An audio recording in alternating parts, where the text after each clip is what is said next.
Mohon perhatian, tekan tombol subscribe. Terima kasih atas perhatiannya.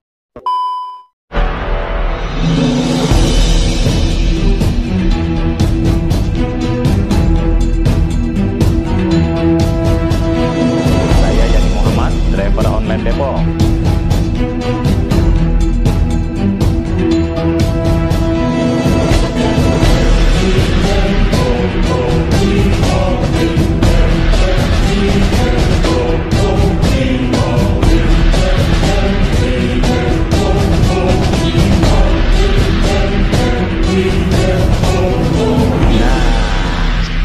Assalamualaikum warahmatullahi wabarakatuh. Waalaikumsalam warahmatullahi wabarakatuh. Saya biasakan dalam berpendapat, postulat berpikir saya diambil dari Al-Quran. Jadi saya melihat dalam perspektif ajaran Islam, sumber nilainya kan Al-Quran. Nah, ini ada di surat Asy-Syura, ya. Al-Isra surat ke-17 ayatnya 53 berbunyi sebagai berikut.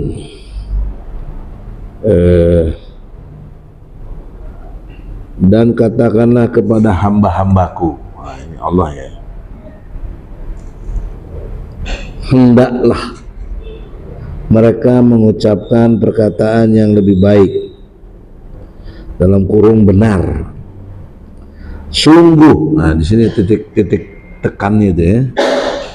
Sungguh setan itu selalu menimbulkan perselisihan di antara mereka. Sungguh setan adalah musuh yang nyata bagi manusia. Pertanyaan seriusnya, setan kan nggak kelihatan. Kok dibilang musuh yang nyata? Nah ini Quran ini dahsyat ini, luar biasa gitu. Apa bisa setan menyerupai manusia? Sangat bisa. Nanti saya terangin bentar. Ini kan Quran. Saya tidak menafsirkan. Demi Allah, saya tidak menafsirkan. Tetapi saya melihat Al-Quran, membacanya, memperhatikannya, mempelajarinya, mengkajinya, mentadaburinya. Bagaimana kok setan yang nggak kelihatan dibilang musuh yang nyata? Nah, lihat pokok sebelumnya. Setan selalu timbul ketika ada perselisihan. Nah, gitu.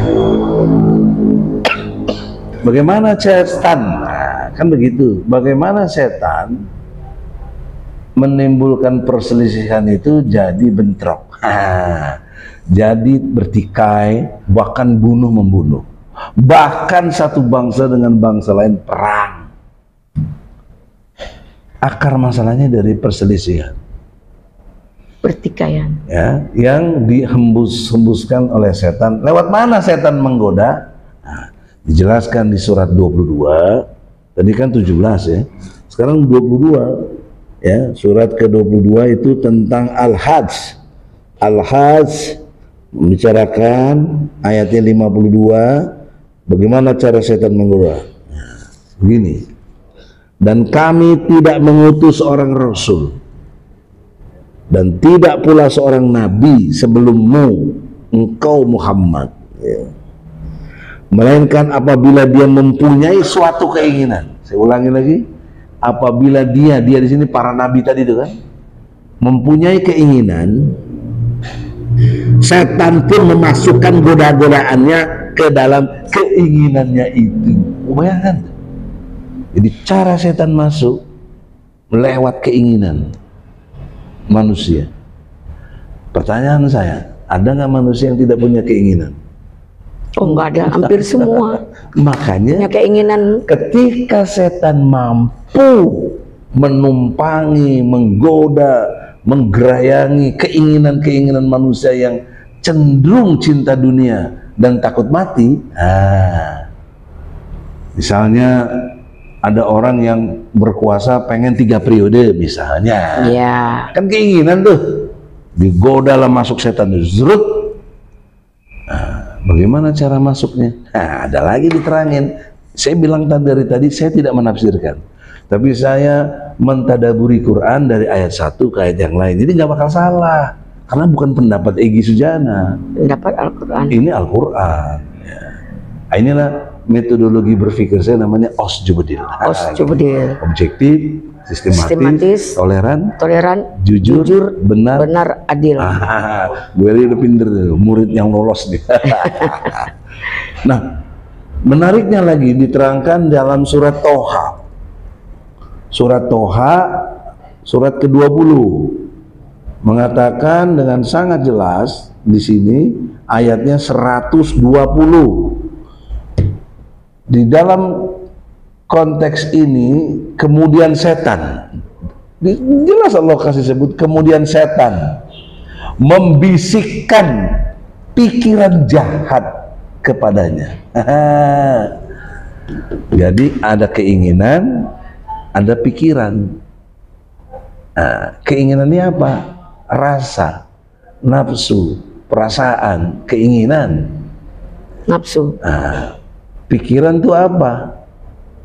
Membanding. Jadi setiap orang yang berpikir berkemampuan membanding, membedakan yang beda, menyamakan yang sama. Itu pikiran yang benar. Kalau pikiran yang sesat, membedakan yang sama, menyamakan yang beda. Gitu deh. Iya, luar biasa. Itu Pak pikiran. Nah, dari mana saya mengambil definisi itu? Dari cara berpikir Al-Quran tadi, yang sering membuat perumpamaan-perumpamaan. Misalnya laki dan wanita, beda kan? Beda. Tapi dulu ingat nggak iklan KB, laki perempuan sama saja, cukup anak dua. Ini kan iklan blow-on ini. Masa laki perempuan sama aja? Ini jelas beda ini. Maksudnya anak laki-laki dan anak perempuan sama saja. Iya, karena laki sama perempuan kan beda. Beda. Gimana? Hukum warisnya juga beda. Tapi disamakan. Itulah maksud saya orang-orang blow on. Tapi dia jadi pemuja demokrasi. Jadi para blow on pemuja demokrasi. Nah, ini yang terjadi di balik gitu loh. Di mana cara berpikir yang kelirunya? Tadi dari keinginan tadi. Keinginan siapa? Dapat diduga yang cawe-cawe di sini adalah Joko Widodo. Nah, gitu loh. Ya, kalau Jokowi nggak suka, jangan lapor polisi dong. Bikin podcast lagi. Itu baru equal demokrasi kita. Saya hormat dengan Jokowi, presiden kita semua. Tolong dipikir dengan cerdas. Bahwa Anda banyak punya keinginan, itu hak Anda. Bahwa Anda punya pikiran-pikiran jahat, itu hak Anda. Tapi ketika Anda mempengaruhi orang, mengajak orang, Anda sudah berfungsi seperti setan gitu loh. Bukan saya ngatain Jokowi setan, bukan. Nah, apa itu setan? Diambil dari kata syayatin. Artinya perbuatan yang melampaui batas.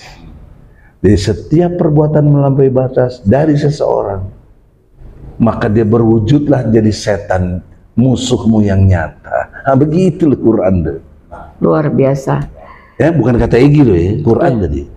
Nah, oleh karena itu, setan-setan dalam bentuk manusia ini banyak ada di balik ini sekarang ini gitu loh.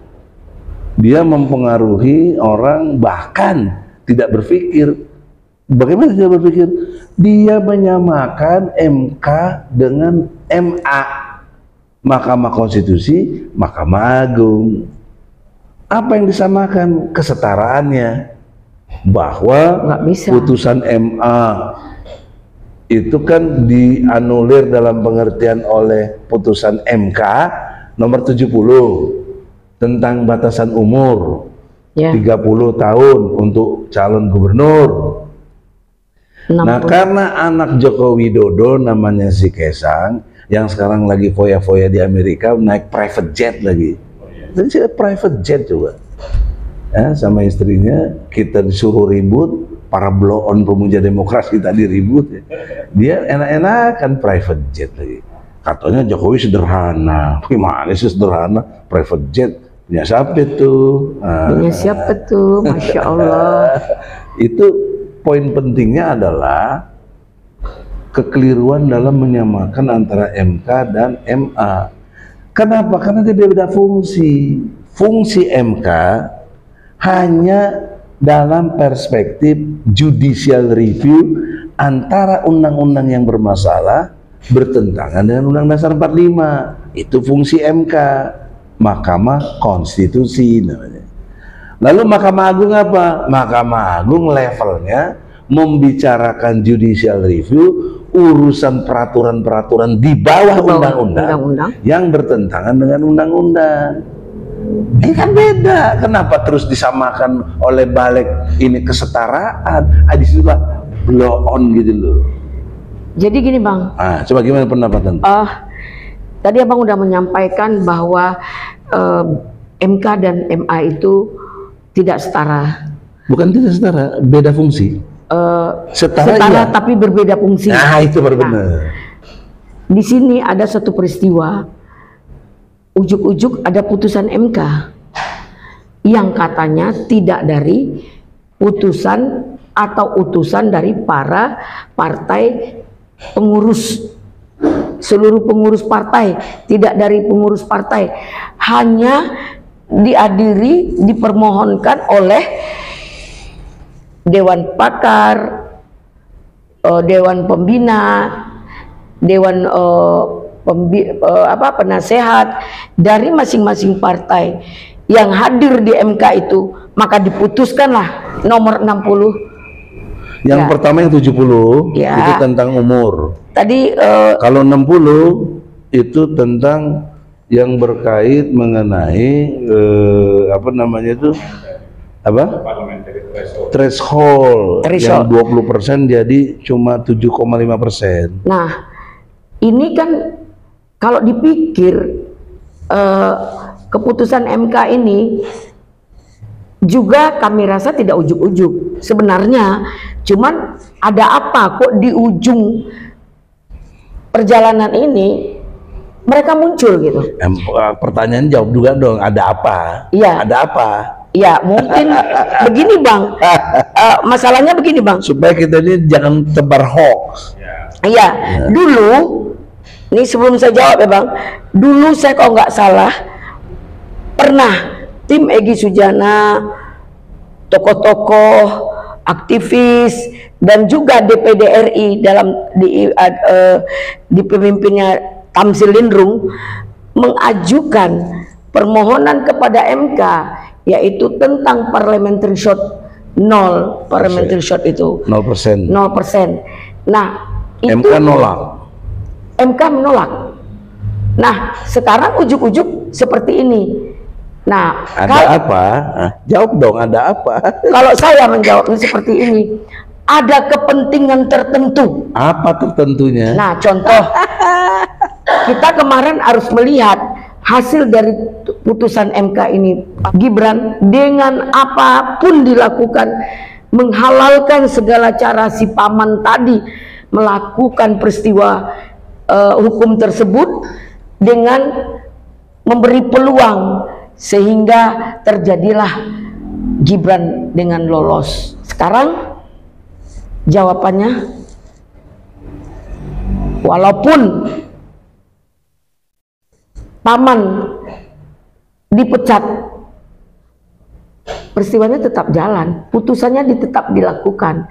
Nah, hari ini timbul lagi putusan yang 70, yang 60 itu. Tapi kok diadakan lagi tandingan dan perlawanan oleh balik? Ada apa? Karena apa? Ini jawabannya ya terindikasi Bang. Ya, indikasinya ini akan meloloskan. Dapat dipastikan. Ya, akan meloloskan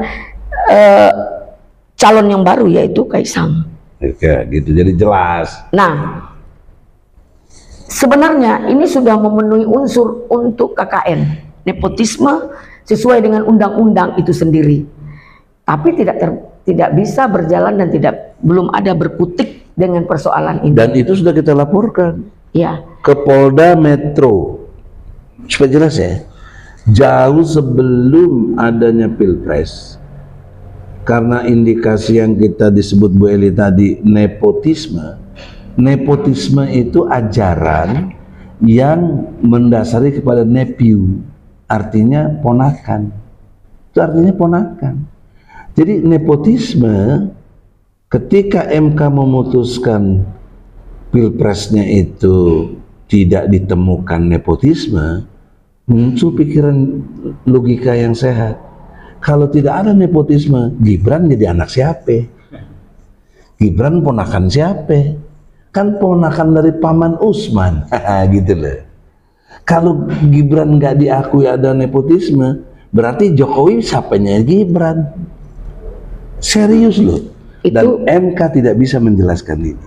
KKN-nya kan Bang. Artinya ini kan sebenarnya nggak benar. Tapi karena demi kepentingan Gibran, Jokowi pujilah MK. Dia puji betul. Kita apresiasi kepada MK, ya kan? Nah, ketika MK putuskan yang nomor 70, ya, yang membatasi tentang umur gubernur, tidak boleh pada saat pelantikan, tapi pada saat pendaftaran, ya, maka Jokowi marah. Artinya nggak mengapresiasi.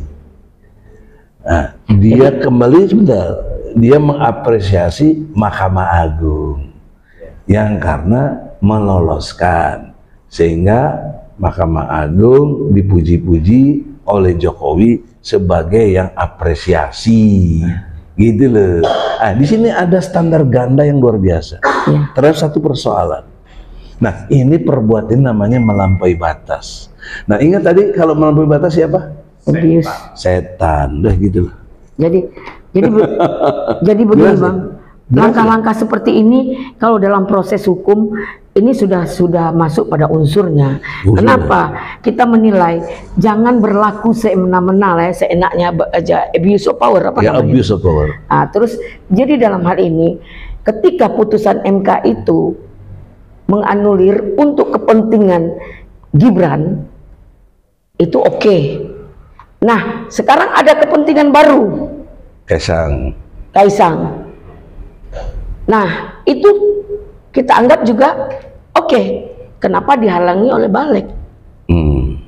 Dihalangi oleh Balik. Kenapa enggak yang waktu Kaisang Gibran dihalangi Balik? Nah, mestinya putusan 90 Gibran dibatalkan. Itu yang dibatalkan. Kalau memang ini dibatalkan oleh Balik, nah, berarti putusan Gibran dibatalkan juga oleh Balik. Harusnya. Iya.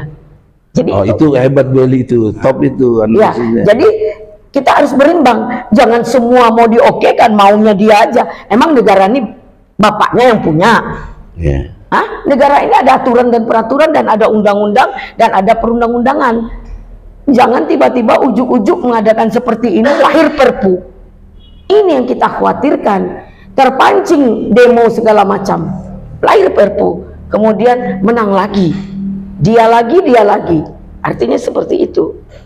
Nah, dalam putusan ini apa yang harus kita lakukan sebagai orang yang taat hukum, sebagai orang yang mengerti hukum, sebagai aktivis Bang Egy Sujana dan tokoh di bangsa ini apakah kita hanya diam menonton atau berbicara, bersuara dan bertindak, bersikap? Apa ini? Nah, karena dua peristiwa ini mengangkangi demokrasi. Peristiwa ini mengangkangi demokrasi. Kalau memang kita sudah tidak berkutik dengan keputusan MK 90, yaitu berjalan dengan mulus, terjadilah. Saya lebih setuju istilahnya mengoyak-ngoyak. Mengoyak-ngoyak, oke.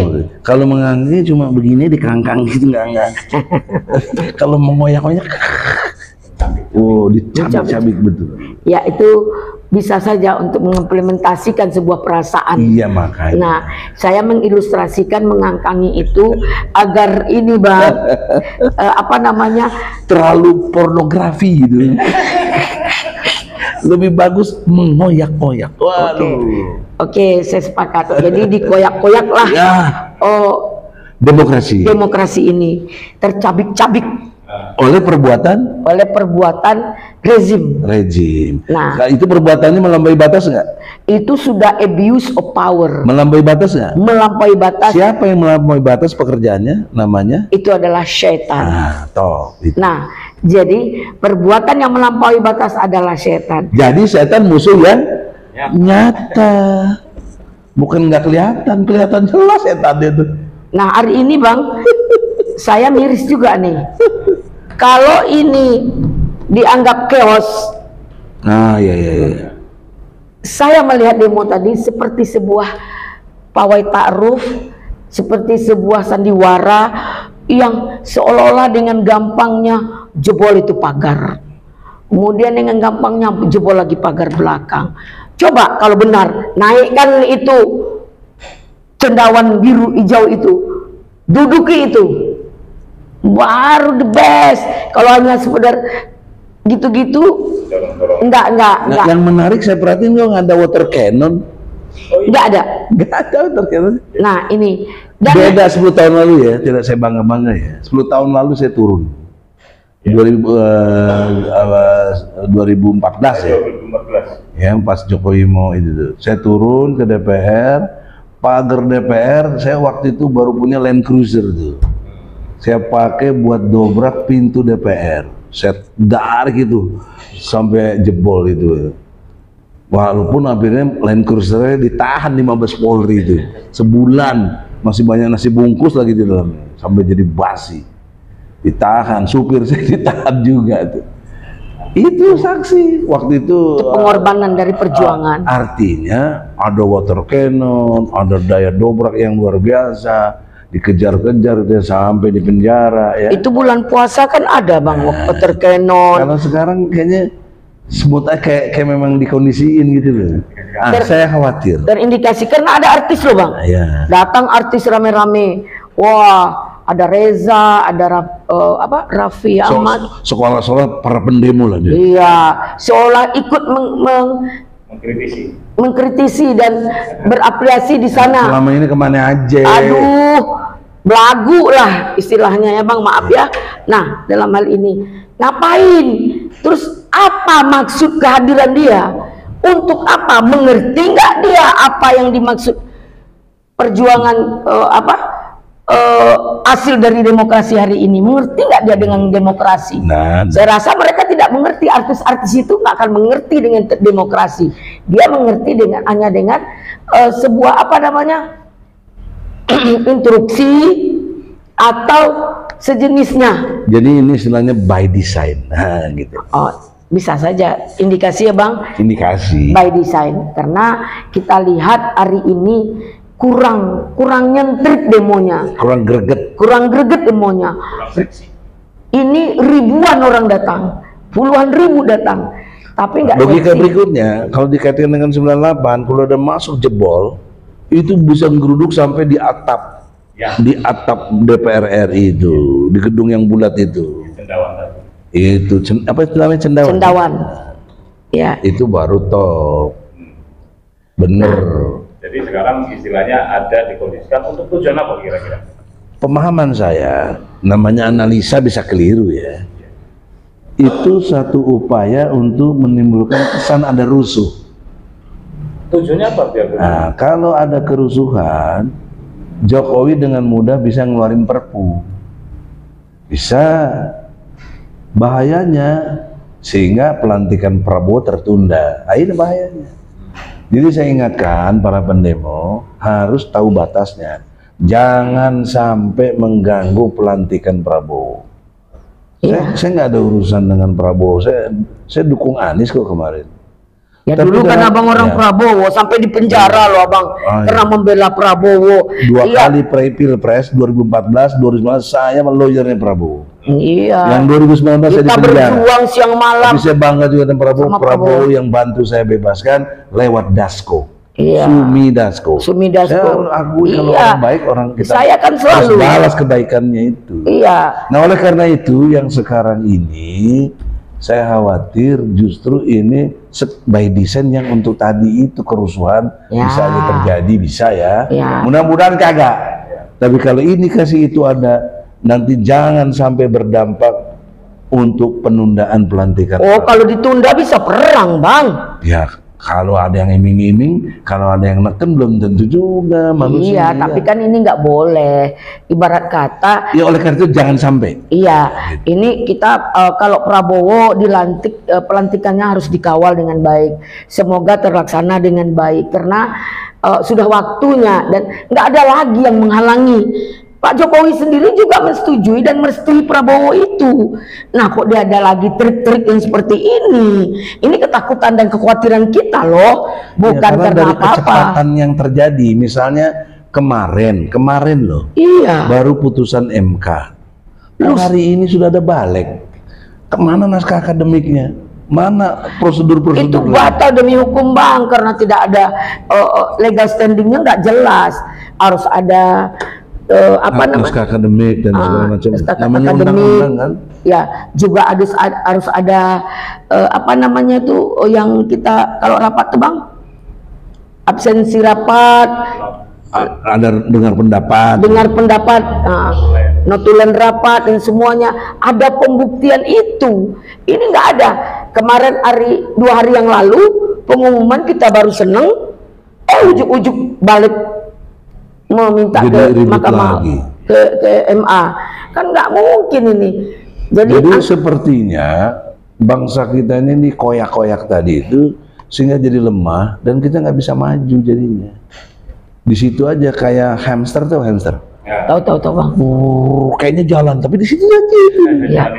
Iya, jangan kayak hamster dong. Aduh, bangsaku. Iya. Jangan blow on dong. Tapi kan hamster. Satu pertanyaan nih Pak. Bukan digerus-gerus gitu ya, Bang? Kalau itu tukang seru tuh tukang kayu, memang suka menyerut-nyerut. Tapi kali ini baru menggergaji, belum menyerut. Iya, belum menyerut. Ya, masih digergaji lah. Menyerut gergaji dulu. Ya, masih gergaji, masih bisa dibentuk. Satu pertanyaannya, tadi kan katanya untuk Perpu ini kira-kira isinya apa?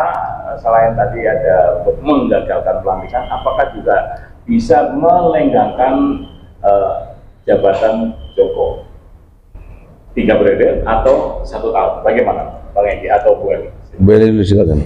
Kalau dari penilaian kita, kalau ini tercapai dengan maksud yang kata Bang Egy tadi, tujuannya apa namanya? Menggagalkan pelantikan. Melampaui batas. Ya, jadi itu bisa saja. Mungkin dia tidak akan menggagalkan, mungkin hanya menunda 1 tahun gitu kan, atau 2 tahun gitu. Ya, semaunya dia. Soalnya dia bisa akan halalkan segala cara dengan trik-trik yang luar biasa. Ya, kalau kita lihat memang di acara 17-an kemarin dia menyampaikan akan memberikan tonggak estafet terhadap Pak Prabowo untuk melanjutkan perjuangan dalam kepemimpinan di bangsa ini yang lebih baik. Itu kan sudah selesai ya. Nah, harusnya jangan ada yang gerus-gerus kayak gini. Ini mengkhawatirkan dan ini yang mencabik-cabik tadi bisa menjadi pecah belah bangsa, bisa menjadi pro kontra yang dahsyat. Ya, kemarin kita lihat untuk apa? Hanya sekedar bergening. Kalau misalnya lihat bergeningnya untuk membatalkan Anies lah atau apalah. Bagi kita mau Anies jadi presiden tidak jadi presiden, bagi kita, kalau saya pribadi tidak terlalu memikirkan, karena kita juga nggak ini. Kemarin kita udah berjuang mati-matian, bulan puasa siang malam, kita pikir hampir 2 bulan demo dari beberapa pihak, emak-emak itu, ARM itu semua demo itu bertungkus lumus untuk memperjuangkan kecurangan. Anies ngapain? Main TikTok, nggak pernah mau turun, nggak menghargai perjuangan untuk dirinya loh. Orang yang kita perjuangan nyantai aja. Jadi untuk saya secara pribadi, saya boleh dong menganggap Anies munafik atau Anies juga nggak peduli dengan dan tidak menghargai hasil jeripayah orang. Leadershipnya nggak ada, walaupun dia seorang pintar, orang hebat di mata orang bisa saja. Kalau kepintaran dan kehebatannya saya akui, tapi untuk leadershipnya saya nggak sepakat untuk itu. Nah, hanya karena itu akan dicabik-cabik, akan diporak-porandakan, apa namanya? Konstitusi kita akan diapakan, demokrasi kita akan diporak-porandakan.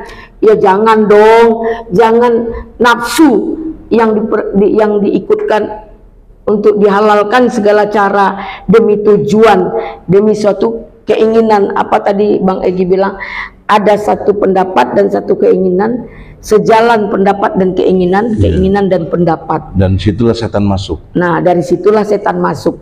Nah, hal ini yang membuat kita miris. Kok kita ini bisa? Padahal dunia kagum dengan bangsa Indonesia nih. Semua pinter loh. Indonesia ini paling terpinter.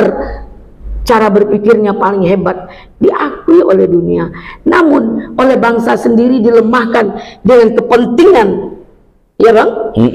Dilemahkan dengan kepentingan pribadi yang harusnya semua harus ada batasnya.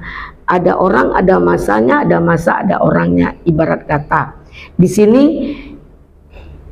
semua ada batas. Batas umur, batas kekuatan, kekuasaan, kita terima dong, sudah waktunya ya. Semua Pak, dari semua itu adalah batas waktu. Bisa aja batas waktu ajal menjelang, menjemput, bisa aja batas waktu putusnya kekuasaan kita akan terima dengan legowo. Bersyukurlah kepada Allah Pak Jokowi ada kesempatan menjadi sejarah di bangsa ini. Walaupun pro kontra luar biasa terjadi, Anda sudah mencatat sejarah bahwa Anda adalah termasuk pemimpin. Apakah Anda pemimpin yang gagal atau pemimpin yang sukses, itu terserah bagi orang yang memaknai. Nah, untuk sekarang jangan lagi diobok-obok konstitusi, demokrasi dengan kepentingan-kepentingan berikutnya. Kalau memang hari ini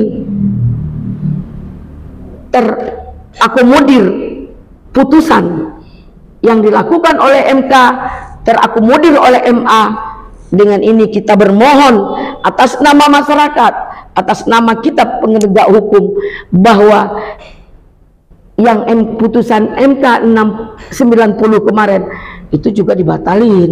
Kalau ini mau diloloskan, dibatalin yang 60. ya kalau yang 60 dibatalin, yang itu dibatalin juga. Nah, kalau enggak biarkan itu sudah berlalu. 60, ini tolong 70. dong di 60-70 ini dianulir dengan baik. Iya. Nah, agar ada keseimbangan, agar tidak terlalu banyak lukanya hati rakyat Indonesia. Yang tepat gini, yang nomor 70 dan 60 putusan MK itu yang harus dikukuhkan. Ya, kita minta Yang 90 yang harus dianulir. Nah, yang Gitu. harus dibubarkan gitu Bang. Iya. Nah, tapi kan itu sudah Tapi berlalu. nggak bisa juga karena udah final, Ya, unbinding, ya, situ sudah final and binding. mengikat. Mengikat, dan itu kita anggap berlalu. Ini juga final and binding juga. Iya harusnya. Nah, Kenapa dikoyak-koyak? nggak ada celah lagi Iya. untuk mengoyak-ngoyak itu. Jadi kita minta balik jangan itu juga. Jangan terpapar setan gitu loh. Iya. Jangan Terapa? terpapar setan. Terpapar atau tergiring atau Tergoda. tergoda oleh setan yang terkutuk dan Ya, yang melampaui batas. yang melampaui batas. Sekarang saya ya, udah. Udah Bang, saya rasa Luar biasa tadi. Heeh. Jadi kata kuncinya yang Bu Eli tadi yang harus digarisbawahi dalam logika konstitusi, tidak boleh terjadi kudeta konstitusional. Gitu loh. Oh ya, Itu teorinya. kudeta jatuhnya ya Bang. jadi kudeta Kalau ini konstitusional. terjadi kudeta ya Bang. Kudeta konstitusional. Konstitusional. Dan itu ciri khas PKI gaya baru. Siap. Jangan lupa itu. Iya, iya. PKI gaya baru itu gitu. Lewat Atau konstitusi. komunis ya Bang? Iya, sama lah, PKI kan komunis sama siapa? Ya. Iya. Ya, PKI itu komunis, Partai Komunis Indonesia, namanya PKI. Nah, Iya, iya, iya. Siap, siap. Nah, oleh karena itu tinjauan saya selalu mendasari kepada Al-Quran. Jadi Al-Anfal ayat 46, dan taatilah Allah dan Rasulnya, dan janganlah kamu berselisih. Itu jelas gak tuh? Atiullah, taati Allah, taati Rasul, wa ati Rasul, dan jangan berselisih. Ingat tadi teori setan membuat kita menyelisih kita ini. Dia masuk lewat keinginan, dia masuk lewat pikiran-pikiran jahat, ya kan? Sehingga kita bertikai, bahkan bunuh-bunuhan, seperti sekarang Israel dengan Palestina, ya. Kan kita lihat tuh siapa yang dipengaruhi setan itu, yang jahat, yang bengis, yang membantai. Orang-orang lagi di masjid pun dibantai juga. Nah, maka Allah perintah, jangan begitu, kata Allah. Dengan penjelasannya, perselisihan itu yang menyebabkan kamu menjadi gentar dan kekuatanmu hilang, dan bersabarlah. Sungguh Allah beserta orang-orang yang sabar, ma'as sabirin. Jadi kata kuncinya untuk menghadapi perselisihan harus dikedepankan konsep patience, kesabaran, ya, yang betul-betul prima gitu loh. Nah, bagaimana kesabaran yang prima? Al-Quran menjelaskan lagi. Jadi Qurannya sangat detail gitu loh. Cuma kita aja yang sering bacanya Al-WA daripada Al-Quran. Kalau Al-WA rajin gitu, berjam-jam. Kalau Al-Quran malesnya setengah mati. Perbedaan pendapat dengan perselisihan berbeda ya Bang? Beda pendapat itu rahmat. Kalau selisih itu pertikaian udah merasa ana khairu minhu. Itu setan tuh. Saya lebih baik dari dia. Saya segalanya. Nah, saya dari api, dia dari tanah. Sehingga waktu Allah perintah suruh sujud kepada malaikat suruh sujud pada ikut, tapi setan suruh sujud kepada Adam nggak mau. Karena kenapa aku harus sujud kepada yang hasil dari perbuatan tanah, asal dari tanah, aku kan dari api, nggak mau. Ana khairu minhu, begitu. Padahal tanah sekitar juga ya Bang. Norak gitu. Namanya setan namanya. Ya kalau nggak ada setan kita nggak ada yang goda. Nah, jadi poin pentingnya kaitan dengan ini, dikaitkan dengan tadi skenario tadi itu, hentikanlah ya keinginan untuk pengen 3 periode, melampaui batas, politik dinastinya dan lain sebagainya yang membuat bangsa kita ini terkoyak-koyak. Bayangkan hanya untuk bocah cilik Gibran dan Kaisang balik DPR mau berjuang sampai mati-matian begitu. Termasuk saya kritik keras PKS di sini. Harusnya PKS itu bersyukur ada putusan MK yang nomor 60 tentang threshold. Sebelum ada putusan MK, dulu dia beralasan dukung Anies, tapi Anies nggak ada dukungan yang untuk 4 orang lagi, 4 kursi lagi, karena PKS cuma dapat 18 kursi, harus 22 kursi. Gara-gara itu nggak dapat, dia pindah sekarang dukung Ridwan Kamil, ya, dengan Suswono sebagai satu masukan. Padahal dulu Anies sudah disandingkan dengan mantan presiden PKS, Sohibul Iman, ya. Nah, dengan ada putusan MK, mestinya bersyukur. Kenapa? Karena sendirian pun dia bisa nyalonin gitu loh. Kok nggak mau? Kan berarti ada apa kalau nggak disogok, kita nggak tahu ya. DPP PKS harus jelasin ini. Saya dewan pakar di situ. Ya. Jadi Bang, gini kali. Kita akan melawan terus itu. Kalau PKS dia tidak tergade, kalau partai-partai lain banyak yang tergade dengan ini. Kalau nggak tergade, kenapa logika ini nggak dipakai? Dia pengen nyalonin cagup namanya Anies dengan paketnya namanya Sohibul, pengen itu cari dukungan 4 kursi lagi, nggak bisa, nggak ada yang dukung karena Anies sudah distrik, nggak boleh maju oleh Joko Widodo. Kan kita terang-terangan, nah, analisis harus jelas lah Jangan palurah apaan, palurah mana, nanti kan nggak jelas. Iya. Langsung aja Joko Widodo. Iya, jangan berkiasan yang nggak baik. Ya. Oleh karena itu, dalam perspektif hukum nih, PKS dipertanyakan serius, minimal oleh saya Dewan Pakar. Mengapa tidak kembali menyalonkan Anies dan Sohibul Iman? Mengapa? Padahal punya peluang untuk itu. Clear nggak tuh? Akhirnya, Bisa jadi udah terikat Bang dengan pragmatis. ya mungkin udah, karena katanya ditawarin jatah 3 kursi menteri Iya, bisa aja dan atau lain-lain lah ya. ya atau Nggak mungkin cuma kursi aja, kalau ya nggak uang atau apa nggak ada gitu. ketimunnya, nggak ada lain-lain di situ. Hancur si Mansur, ya. Ajab si Rajabnya. Nah inilah kondisi yang ada sekarang. Ada kursi, ada meja ya Bang. Juga begitu dengan PKB. PKB bisa loh nyalonin juga sendiri. Kenapa enggak malah jadi dukung ke Ridwan Kamil sama Susono, ya. Namanya apa Bang? Nasdem juga. Namanya juga. Singkatnya jadi rakus. Orang bilang rakus itu, aduh ya Allah sedih. Saya jadi kurang bangga lagi pakai jaket-jaket PKS apa itu. Karena banyak kali yang menghujat loh. Kalau menurut teman-teman kan 75% netizen nggak suka. Jadi Dengan kalau, rakus. iya, artinya karena nggak mendukung Anies gitu. Maka suka nggak suka ya. Harusnya dipahami sebagai realitas politik. PKS tobat, masih ada waktu. Saya ingatkan, masih ada waktu. Karena pendaftaran cagup 27 sampai 29. Saya ingatkan, akan ada gerakan besar di dalam PKS. Saya ulangi lagi, ada gerakan besar insya Allah di dalam PKS apabila tidak menganulir dukungannya, juga tidak menganulir dukungan di Bobi di Sumut itu. Akan ada gerakan yang signifikan insya Allah. Jangan sampai muncul, saya ulangi lagi, jangan sampai muncul PKS Perjuangan.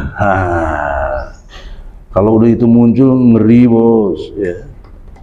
Pecah. Berarti pecah Bang. Ya sedih saya juga. Jangan. Tapi itu satu sisi. Kita Maka banggalah dengan PKS. saya tidak mau itu pecah, nggak mau. Saya bang, kalau nggak bangga ngapain masuk PKS? Bu Eli aja saya ngajak itu. Iya, iya. Jadi oleh karena itu, saya ini warning kepada DPP dan juga Majelis Suro DPP yang Dewan saya Suro. hormati, Salim Asgab, ya, yang dimuliakan Allah. Jangan membuat catatan buruk dalam kesejarahannya. Ya, ini catatan buruk. Cari nama susah ya Bang. Analisis yang kedua, harusnya ini Prabowo ya, dengan hormat. Kenapa ada Kim Plus? Kalau Anda mengerti demokrasi, dengan adanya Kim Plus, nggak ada demokrasi lagi dong. Demokrasi kan harus check and balance, harus ada pengimbang. Kim plus. Harus ada yang mampu mengkritik. Kalau nggak jadi otoriter nanti. Sepertinya nggak boleh ada orang berbeda. Padahal kita ini Bhinneka Tunggal Ika. Berbeda-beda. Akar berbeda, tapi tetap persatuan kita harus dijaga. Itu benar. Jangan demi persatuan perbedaan diberangus. Ini yang terjadi. Demi persatuan nggak ada urusan perbedaan. Sikat. Pernah saya alami itu. Saya pelaku sejarah tahun 83 sampai 86 tentang ajas tunggal Pancasila. Sampai pecah, sampai hari ini pecah. HMI, Himpunan Mahasiswa Islam, dan saya ketua pertama yang melawan rejim Soeharto waktu itu karena menekan ajas tunggal Pancasila. Tahun 83 ini masih pakai celana pendek paling, nggak tahu ya, 40 tahun lalu kurang lebih bos, bukan sedikit. Kita udah berbuat, udah melawan rejim, ditahan saya di Keramat 5, Laksusda dulu namanya. Oh iya. Bukan saya baru kemarin, ini udah 3 kali saya ditahan gitu. Rejim Soeharto, rejim SBY, SBY bawa ke sapi Bang. iya, sama Kerbau. rejim ini si Joko Widodo. Jadi saya korban politik. Yang dapat gantiannya PKI, dikasih dana talangan dan lain sebagainya. Aduh, ya Allah. Kalau PKI korban, berarti pelakunya umat Islam atau TNI dan umat Islam. Iya, inilah memaknai. Nah, itu kacau coba. Itu yang buat kacau. Dan saya sudah lakukan judicial review untuk mempersoalkan ini ke Mahkamah Agung. Nggak diterima sampai sekarang. Belum diabaikan, belum diproses. Bagaimana coba Mahkamah Agung? Nanti Saprudin kok ketua, aduh, saatnya bisa dikoyak-koyak kayak di Bangladesh, kayak di Sri Lanka nanti. Ada waktunya kalau Isyap, Isyap Allah nanti. Apa? Ada isyapnya. Hisab ya, akan diperhitungkan. Jangankan kalau Allah kan selesai udah di akhirat. Ini di dunia kan urusan kita jadinya. Ya, oleh karena itu analisis saya, hentikanlah semua ini by design yang nggak bener ini. Kita berbangsa bernegara yang baik lah, dengan ada kemanusiaan yang adil dan beradab. Hormati perbedaan. Dengan persatuan Indonesia, dengan dipimpin oleh hikmah kebijaksanaan dalam pemesanan rakyat dan menuju keadilan sosial bagi seluruh Indonesia. Tapi jangan lupa dasar utamanya adalah ketuhanan yang Maha Esa. Itu hebat itu Pancasila itu. Tapi saya dibilang anti Pancasila, blow on itu.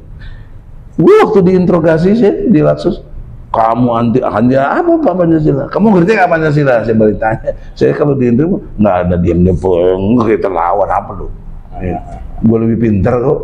Kita sarjana, dia kagak banyak. Bukan kita sombong, karena dia sombong sama kita. Orang kita mau bener kok. Kenapa saya tentang ajas tunggal? Karena menolak substansi dari Bhinneka. Dengan menunggalkan itu berarti menidakkan yang lain. Dan itu khusus untuk tauhid. La ilaha illallah, tauhid saja. Selain dari tauhid gak boleh gitu, harus setara. Saya kira begitu, tolong. Makanya ini Allah kasih tahu ini banyak setan sekarang ini. Godaannya luar biasa. Yang menarik setan itu, godaan itu dari depan. Dari depannya apa? The future. Diiming-iming. Iming-iming. Waduh, luar biasa. Kok nanti jadi komisaris ya? Kok nanti jadi ini? Kok jadi menteri? Jadi apa? Itu godaan setan untuk the future. Dari belakang apa? Masa lalu. Disandera. Sandra. Ya, kayak Erlangga tuh. Ya, lu kena dulu Zulkifli Hasan. Zulkifli Hasan semua. Lu apa lu kasus lu kasus hutan, lu kasus minyak goreng. Kalau lu nggak ini gua bikin sprindik nih. Kalau lu nggak mundur, kasus itu peristiwa masa lalu. Siapa yang bisa lakukan? Setan. Gitu. Kemudian dari kanan itu apa? Para sohib. Sohibnya pembisik-pembisikan, ngeri. Juga dari kiri. Karena ada golongan kiri dan golongan kanan. Mantap. Tapi luar biasa. Ada godaan setan yang nggak bisa tembus dari atas. Kenapa dari atas nggak berani setan? Karena ada Allah, istilahnya.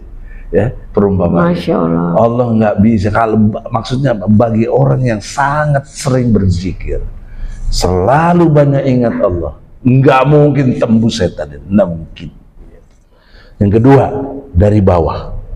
Setan nggak bisa nembus kita apa dari bawah? Ingat mati. Orang yang ingat mati dikubur nanti sendirian, nggak ada yang nemenin. Gelap, nggak ada PLN. Gelapnya kayak apa? Nggak bisa nelpon. Nggak, apalagi pakai HP, nggak bisa. Nggak ada pulsa lagi. Astagfirullah. Jaringan hilang. Lu mau ngapain lu? Nggak bakal bisa kalau orang itu ingat mati. Nah, oleh karena itulah kita harus beriman betul dengan Allah, betul-betul dengan kecerdasan kita untuk 3 hal penting. Nah, ini untuk closingnya ya, kalau mau terus kalau saya sudah cukup. 1, amar ma'ruf.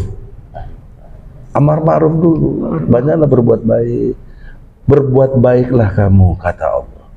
Banyak-banyaklah berbuat kebaikan-kebaikan. 1.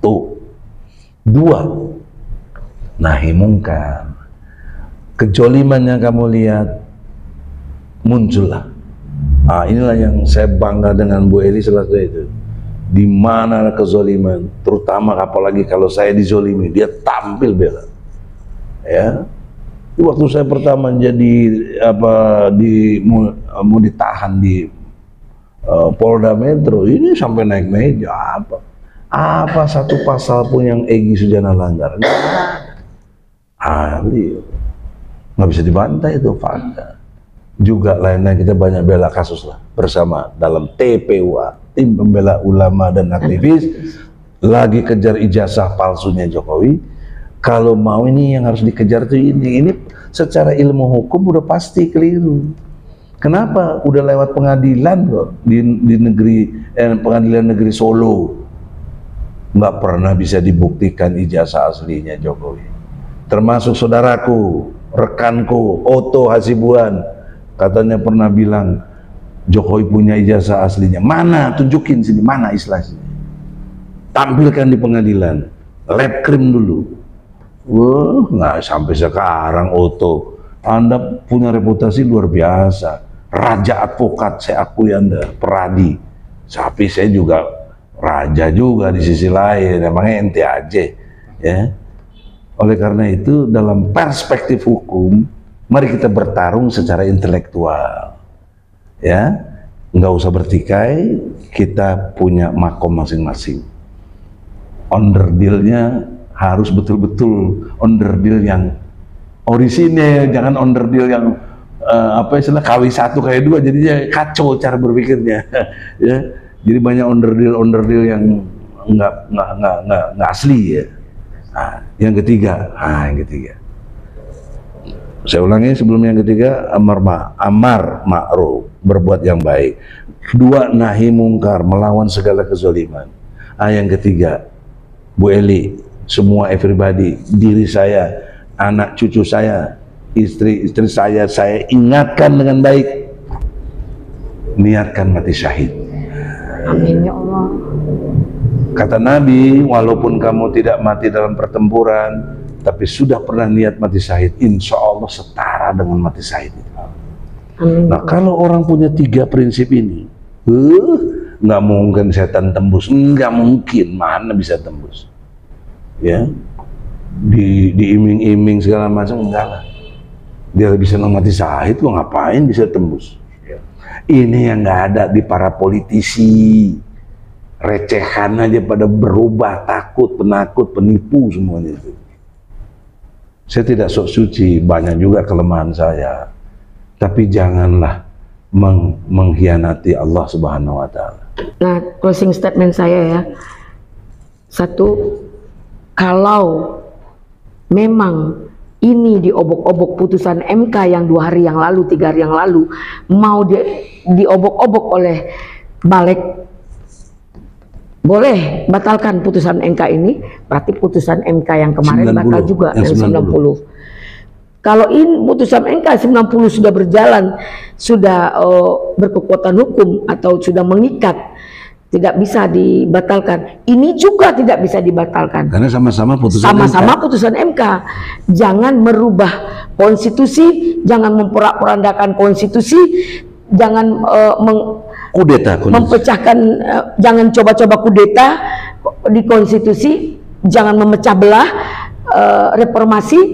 Dan saya juga heran hari ini, kenapa artis turun ke jalan hanya untuk bercuap-cuap, tidak mengerti dengan apa maksudnya turun.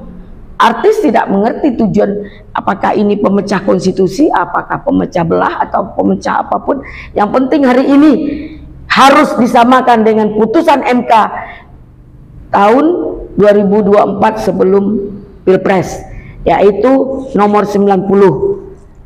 Sekarang putusan MK 70 dan 60 harus diterima. Jadi tidak ada lagi permasalahannya, Bang, untuk demi menganulir semuanya. Perbedaan harus dihargai, karena perbedaan juga boleh untuk mewarnai kebenaran itu sendiri. Itulah berdemokrasi. Itulah tujuan demokrasi. Bukan perbedaan menjadi perpecahan, bukan perbedaan menjadi permusuhan. Perbedaan adalah demokrasi yang sesuai dengan Perbedaan adalah cara solusi. adalah untuk mencari solusi. Ya. Assalamualaikum warahmatullahi wabarakatuh. Waalaikumsalam warahmatullahi wabarakatuh.